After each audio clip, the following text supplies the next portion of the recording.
Organic chemistry को हमने 90% तक कंप्लीट कर लिया है। 10, 11, 12, 13 ये हमने 4 चैप्टर्स जो है ऑर्गेनिक केमिस्ट्री के वो कंप्लीट कर लिए हैं। 14th चैप्टर को बायोमोलिक्यूल्स को हम फिर कभी कंटिन्यू कर लेंगे क्योंकि वो ऐसा उतना ऑर्गेनिक बेस्ड नहीं है। सो आज हम लोग एंट्री कर रहे हैं in the gate of inorganic chemistry. तो उसका फर्स्ट चैप्टर है सरफेस केमिस्ट्री। हमने पहले मेटलर्जी ले लिया है but now we are going in a sequence. तो सरफेस केमिस्ट्री के लिए बी रेडी। हमारा इनऑर्गेनिक का बेसिकली फर्स्ट चैप्टर, क्योंकि 6 चैप्टर बहुत ही इजी था, ये थोड़ा tough, tricky and theoretical chapter है। So hello everybody, welcome back to the channel. मैं हूं हर्षल, आप देख रहे हैं craving engineers. Let's crave now.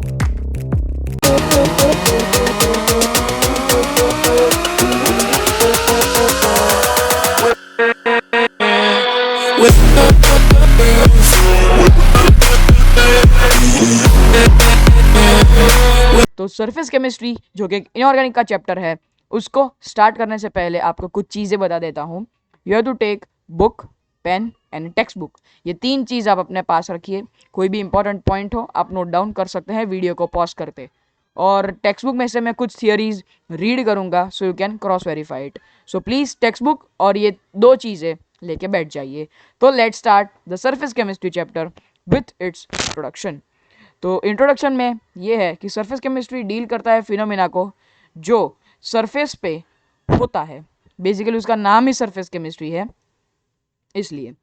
तो जो सरफेस होता है वो रिप्रेजेंट किया जाता है by separating the bulk phases by hyphen या फिर स्लैश। फॉर एग्जाम्पल सॉलिड और गैस में भी रिप्रेजेंट करे जाते हैं ऐसे। देखो सॉलिड और गैस हम ऐसे लिखते हैं, सॉलिड गैस या फिर solid slash gas. Due to completely miscibility interference नहीं होता है गैस के बीच में। सो जो बल्क फेजेस होते हैं जो हमें सरफेस केमिस्ट्री में मिलते हैं वो या फिर प्योर हो सकते हैं, कंपाउंड हो सकते हैं या फिर सॉल्यूशंस हो सकते हैं। सो जो अंडर वेरी हाई वैक्यूम का जो ऑर्डर होता है वो होता है 10⁻⁸ टू 10⁻⁹ ओके पास्कल्स में। और वो अभी पॉसिबल है क्योंकि अल्ट्रा क्लीन सरफेस मेटल्स का हो गया है। सॉलिड मटेरियल्स जो क्लीन सरफेस में स्टोर किए जाते हैं इन द वैक्यूम या फिर मॉलिक्यूल से कवर्ड किए जाते हैं मेजर कंपोनेंट से, जैसे कि डाइऑक्सीजन, डाइनाइट्रोजन। ओके तो फर्स्ट ऑफ ऑल हमारे पास आता है इस चैप्टर का बहुत ही इम्पोर्टेंट और जिसके ऊपर ये चैप्टर बेस्ड है वो डेफिनेशन, एड्सॉर्प्शन। ओके तो सबसे पहले स्टार्ट करते हैं with the definition of adsorption. Definition of adsorption: the accumulation of molecular species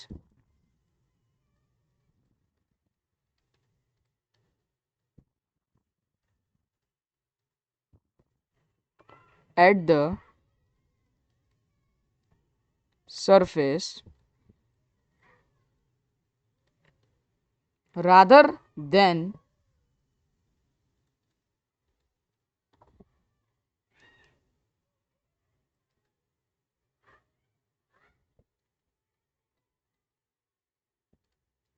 in the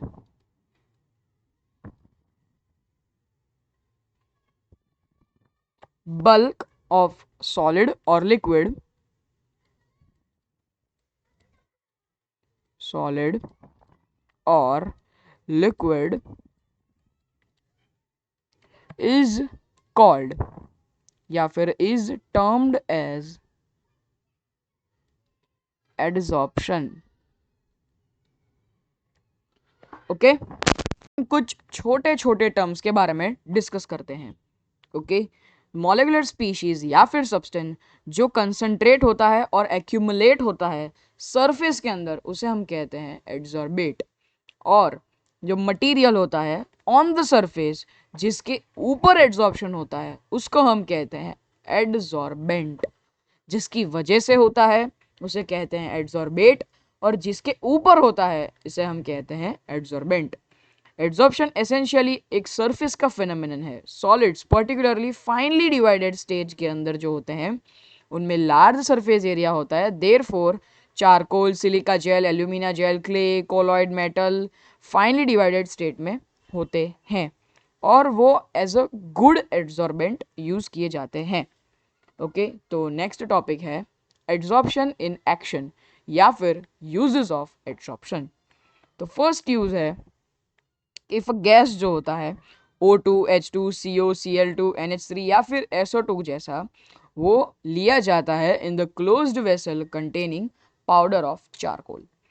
ये ऑब्जर्व किया गया है कि जो प्रेशर होता है गैस का वो वेसल के अंदर, एनक्लोज्ड वेसल के अंदर वो डिक्रीज होता है और जो गैस मॉलिक्यूल्स कंसंट्रेट होते हैं सरफेस चारकोल के सरफेस के ऊपर, जो कि गैसेस एड्सॉर्ब्ड होते हैं सरफेस के ऊपर।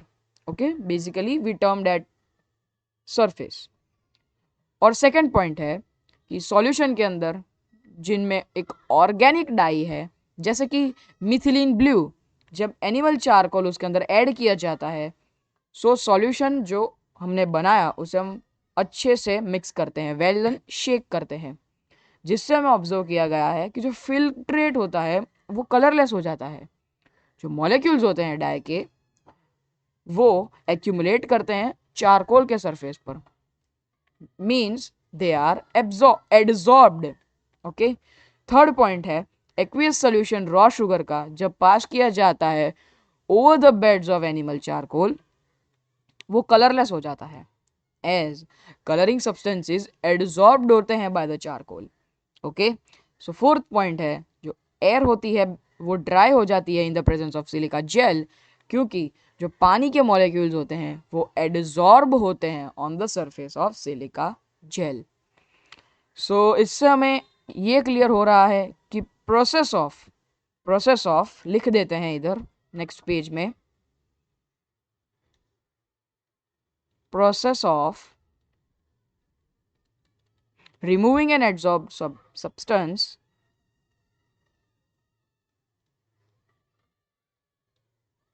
adsorbed substance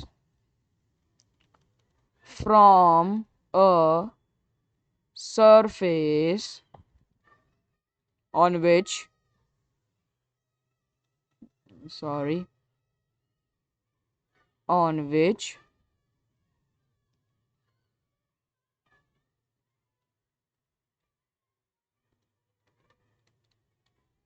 it is adsorbed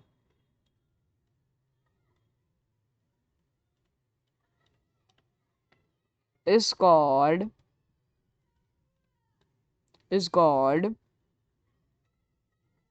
desorption. Is called desorption. Okay, so now we are coming to the next topic, which is difference between adsorption and absorption. Okay, adsorption के अंदर जो substance होता है वो सरफेस के ऊपर ही कंसंट्रेट होता है और वो पेनिट्रेट नहीं होता सरफेस के अंदर। Okay, in the bulk of adsorbent, जबकि एब्जॉर्प्शन के अंदर सरफेस यूनिफॉर्मली डिस्ट्रीब्यूट हो जाता है to the bulk of solid. अब हम एग्जांपल लेते हैं दोनों के। जब चॉक स्टिक होता है वो डिप किया जाता है इन द इंक, तो जो सरफेस होता है वो रिटेन करता है कलर इंक का, क्योंकि एड्सॉर्प्शन ऑफ कलर्ड मॉलिक्यूल्स जब वो सॉल्वेंट ऑफ द इंक के अंदर वो डीपली अंदर जाते हैं स्टिक के अंदर, क्योंकि absorption on breaking the chalk stick हमें मिलता है कि वाइट फॉर्म इनसाइड, बाहर से वो ब्लू एब्जॉर्ब हो जाता है, वो सरफेस के अंदर एंटर हो जाता है इनका कलर, सो चॉक बाहर से ब्लू हो जाता है, बट हम उसको ब्रेक करके देखेंगे तो हमें दिखेगा वाइट कलर का चॉक, अंदर से वाइट होता है। ओके, सो डिस्टिंक्शन हमें पता चल गया एब्जॉर्प्शन के अंदर और एडजॉर्प्शन के अंदर। ओके, और अब हम एक और एग्जांपल लेते हैं वाटर वेपर का। वाटर वेपर होते हैं जो एब्जॉर्ब किए जाते हैं in the anhydrous calcium chloride, but absorb किए जाते हैं by silica gel. In other words, adsorption होता है कंसंट्रेशन ऑफ एड्सॉर्बेट जो इंक्रीज होता है only at the surface of adsorbent, while in absorption concentration is uniform throughout the bulk of solid. Adsorb adsorption में adsorbate का concentration increase होता है only at the surface, जबकि एब्जॉर्प्शन में concentration uniform रहता है थ्रू आउट द प्रोसेस।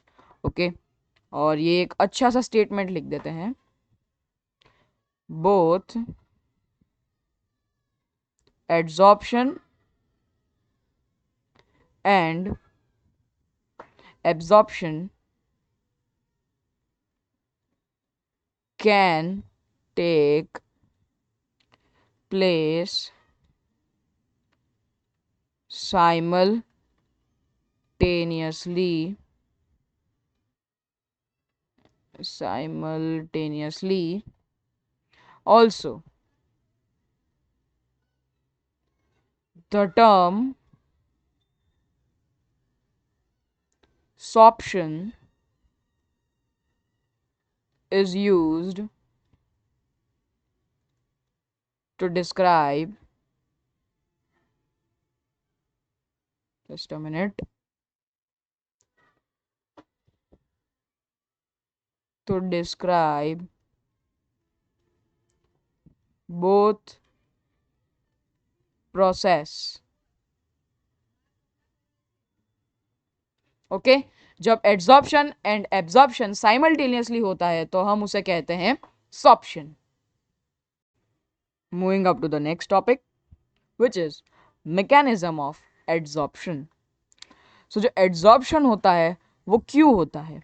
वो होता है due to the fact of surface particles adsorbent के जो सेम एनवायरमेंट में नहीं होते जबकि वो इन बल्क के अंदर होते हैं।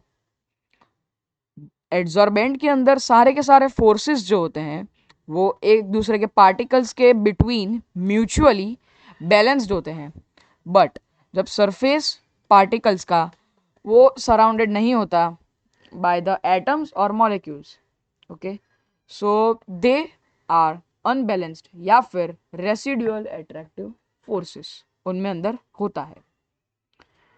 ये जो फोर्सेस है एड्सॉर्बेंट के वो रेस्पॉन्सिबल होते हैं for the attracting of adsorbate particles on its surface.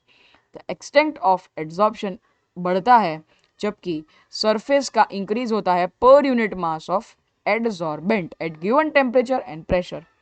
ये रीड कर रहा हूँ, इसके लिए ही मैंने बोला था ये इनऑर्गेनिक का चैप्टर के लिए आपको टेक्स्ट बुक स्ट्रांगली नीडेड है, या फिर आपको ऐसा लगेगा कि मैं कहानियां सुना रहा हूँ, नहीं तो आप टेक्स्ट बुक लोगे, you will put pen on that line, so आपको समझ में भी आएगा साइमल्टेनियसली। ओके, सो दूसरा इंपॉर्टेंट फैक्टर जो होता है, फीचर होता है एड्सॉर्प्शन के अंदर, वो होता है heat of adsorption.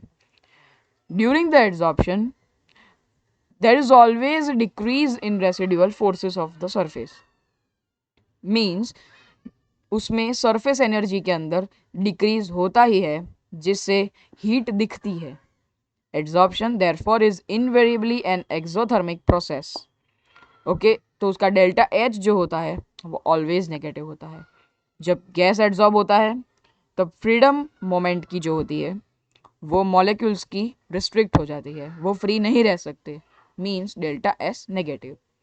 Adsorption is accompanied by decrease in enthalpy as well as decrease in entropy of the system. Okay, for a process of spontaneous, the thermodynamic requirement is that at constant temperature and pressure, delta G must be negative. Okay, delta G इतनी negative होनी चाहिए जो कि sufficiently delta H को high negative value जैसे कि minus T delta S को cover up कर सके, जिससे वो पॉजिटिव बन सके। Delta G equals to delta H minus T delta S. Okay, तो नेक्स्ट आते हैं हम on the types of adsorption. जिसमें बेसिकली दो टाइप्स है, फिजिकल एड्सॉर्प्शन या फिर फिजिसॉर्प्शन, और सेकंड है केमिकल एड्सॉर्प्शन या फिर केमिसॉर्प्शन। ओके, जिसमें वीक वांडरवाल फोर्सेस यूज होते हैं by the chemical bonds. Okay, तो केमिकल बॉन्ड्स में बी कोवेलेंट या फिर आयोनिक। केमिकल बॉन्ड्स में बी कोवेलेंट या फिर आयोनिक। याद रखना केमिस ऑप्शन उसमें हाई एनर्जी एक्टिवेशन होती है, हाई एनर्जी ऑफ एक्टिवेशन होती है, देयरफॉर वो रिफर्ड किया जाता है as a activated adsorption. Chemisorption other name activated adsorption.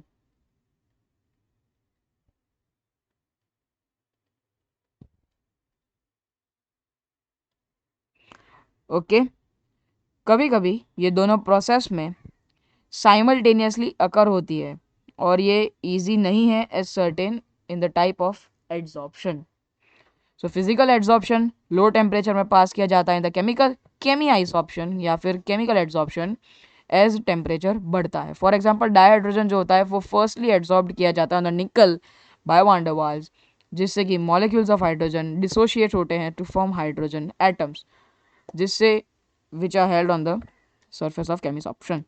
So briefly in detail नहीं होता है, पर फिर भी हम देखते हैं characteristics of physical adsorption, फिजिशॉप्शन। उसे बोलना नहीं आता है मुझे, इसलिए फिजिकल एड्सॉर्प्शन बोल लूंगा, सह लेना थोड़ा प्लीज। सो फर्स्ट पॉइंट है उसका लैक लैक ऑफ स्पेसिफिटी। इसमें गिवन सरफेस के अंदर adsorbent does not show any preference for particular gas as the van der Waals force universal होता है वान डेर वाल फोर्स, इसलिए वो पर्टिकुलर गैस के ऊपर प्रेफरेंस नहीं दिखा सकता। सेकंड है nature nature of adsorbate nature of adsorbate. Amount of gas adsorbed by a solid depends on the nature of gas. Generally easily liquefiable gases जो होते हैं, जिसे हम हायर क्रिटिकल टेम्परेचर, जिसके अंदर हायर क्रिटिकल टेम्परेचर होता है, वो रेडीली एड्सॉर्ब होते हैं as a van der Waals forces और स्ट्रॉन्गर होते हैं in the near critical temperatures. So 1 gram of activated charcoal absorbs more sulfur dioxide having critical temperature 630 Kelvin than methane having critical temperature 190 Kelvin, which is still more than 4.5 ml of dihydrogen जिसका critical temperature सिर्फ 33 Kelvin है। Okay, now moving up to the next third point, which is reversible nature। Reversible nature physical adsorption gas का जो होता है bye solid is generally reversible. जैसे कि solid plus gas करेंगे तो हमें मिलेगा gas slash solid plus heat. ज़्यादा जो गैस होता है वो एड्सॉर्ब होता है जब प्रेशर बढ़ाया जाता है, एज सो द वॉल्यूम जो होता है गैस का वो डिक्रीज होता है, जो हमें ली शैटलियर्स भैया उसका प्रिंसिपल जो था उसने कहा था, और गैस रिमूव किया जाएगा by decreasing the pressure. Since the adsorption process होगी वो एक्सोथर्मिक होगी, सो जो फिजिकल एड्सॉर्प्शन होगा रेडीली एट लो टेम्परेचर वो डिक्रीज होगा with increase in temperature, Le Chatelier's principle. Moving up to the fourth point, surface area, just a minute, okay, surface area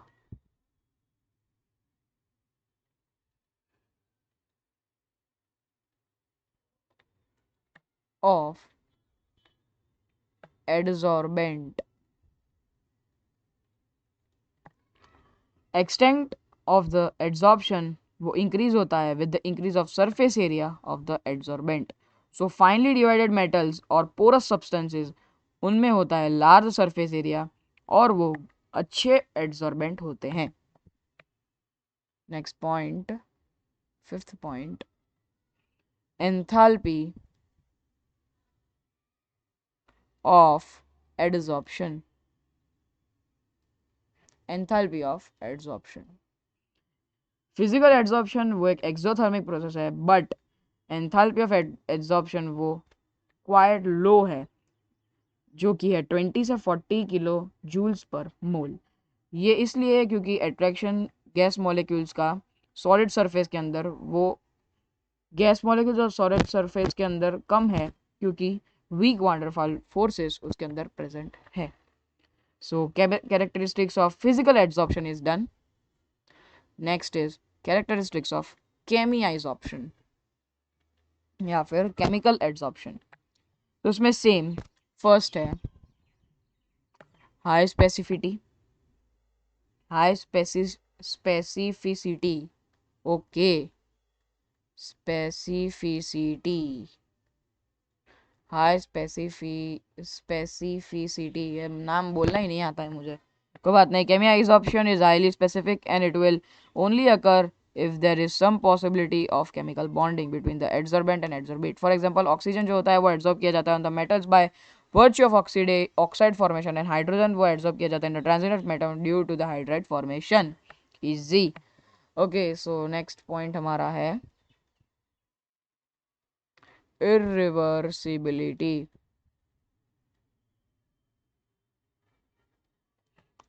Cummins option के अंदर compound formation होता है वो usually इनरिवर्सिबल होते हैं nature के अंदर। केमियाइज ऑप्शन वो एक एक्सोथर्मिक प्रोसेस भी है, बट प्रोसेस वो बहुत स्लो होता है और बहुत लो टेम्परेचर पे और हाई एनर्जी ऑफ एक्टिवेशन के अंदर। लाइक मोस्ट केमिकल चेंजेस में एड्जॉर्प्शन इंक्रीज होता है with the rise of temperature.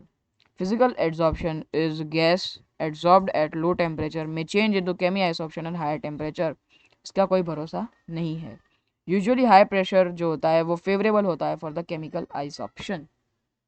Okay, so third point,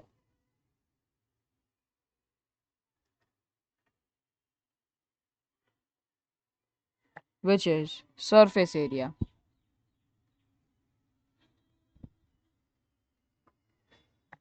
okay, physical adsorption के जैसे केमिकल एड्सॉर्प्शन के अंदर भी इंक्रीज होता है with the increase of surface area of the adsorbent.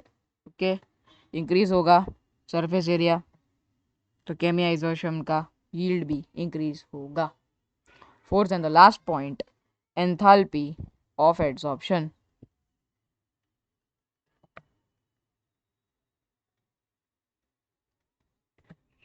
Enthalpy of केमियाइजेशन वो ज़्यादा है 80 to 240 kilo joules per mole.